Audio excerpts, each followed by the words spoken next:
اللہ تعالیٰ کتنے پیار سے یہ بات کہہ رہا ہے، توبو الی اللہ، اب آ بھی جاؤ۔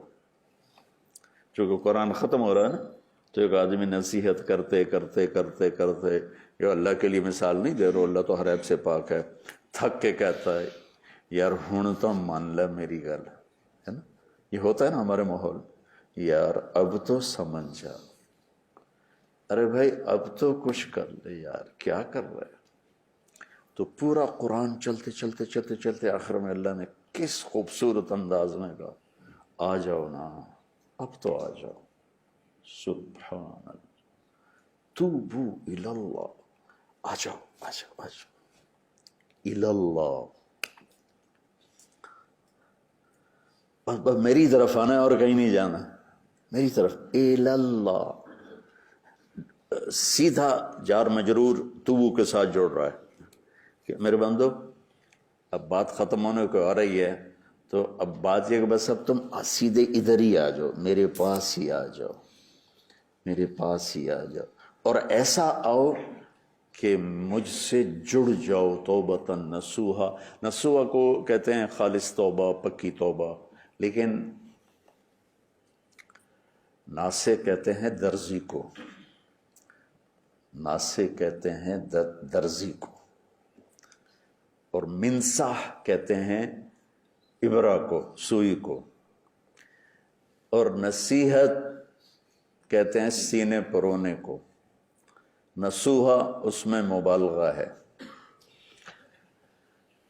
درزی اچھا سارا مطلب تو اس کا خیر خواہی ہے، خیر خواہی، یہ لفظ نصیحت اور نصح ینصح سے میں یہ آپ کو بتا رہا ہوں، نہ کہ کوئی کسی تفسیر کو پڑھ کے بتا رہا ہوں۔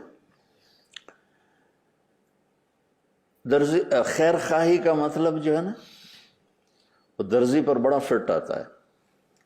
اگر درزی صاحب نے یہ کپڑے نہ سیے ہوتے تو ہم ایک دوسرے کے سامنے بیٹھ سکتے تھے، تو درزی بڑا ہمارا خیر خواہ ہے کہ ہمارے سطر کو چھپا دیتا ہے۔ تو درزی کیا کام کرتا ہے؟ کپڑے کو کپڑے سے جوڑتا ہے۔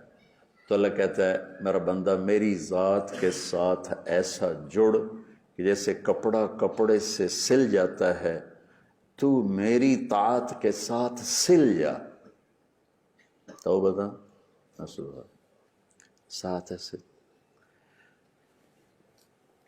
اچھا ایک بات مجھے اور سمجھ میں آئی،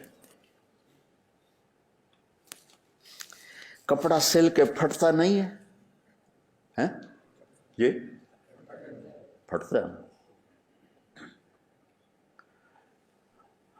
پتہ نہیں اب تمہارے شیخ کیا فتویٰ لگائیں، لیکن مجھے ایک بڑا خوبصورت مطلب سمجھ میں آیا کہ نصوحا کے اندر خود یہ اشارہ ہے کہ جب بھی کپڑا پھٹتا ہے تو تم سی لیتے ہو نا، تو جب توبہ ٹوٹے آ جانا، ہم سی دیں گے اور جوڑ دیں گے۔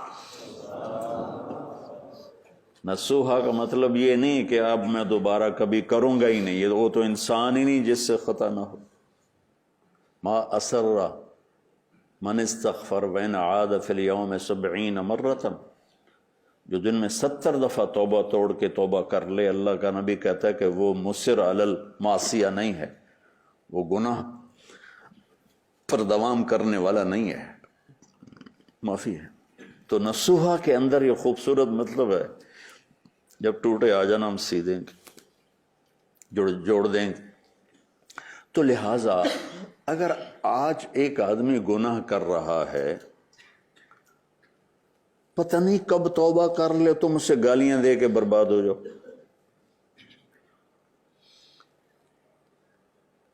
میں نے اس طوائفوں میں صرف ایمان کو دیکھا کہ ایمان ہے، اور میں ان کو بیٹی کہنے لگا، ان کے سر پہ ہاتھ رکھا، توبۃ نصوحا، خود اللہ تسلی دے رہا ہے، جب ٹوٹے آ جانا، ہم سی کے واپس کر دیں۔ رفو کرانے جاتے ہو نا، وہ سی کے آپ کو واپس کر دیتے، ٹھیک ہو جاتا، چھوٹا موٹا آپ خود ہی کر لیتے، تو میرا رب بھی کہہ رہا آ جاؤ کر دیں گے۔ ہاں اگر یہ توبہ پکی ہو گئی تو عسیٰ ربکم ان یکفر عنکم سیئاتکم. کفر کہتے ہیں کسی چیز کا نشان مٹا دینا. ایسا عفو چھپانے کو کہتے ہیں لیکن چیز باقی ہوتی ہے. اور کفر ہوتا ہے کہ چیز کو اس طرح مٹا دینا، چھپا دینا کہ نشان مٹ جائے. زمیندار کو کفار کیوں کہا ہے؟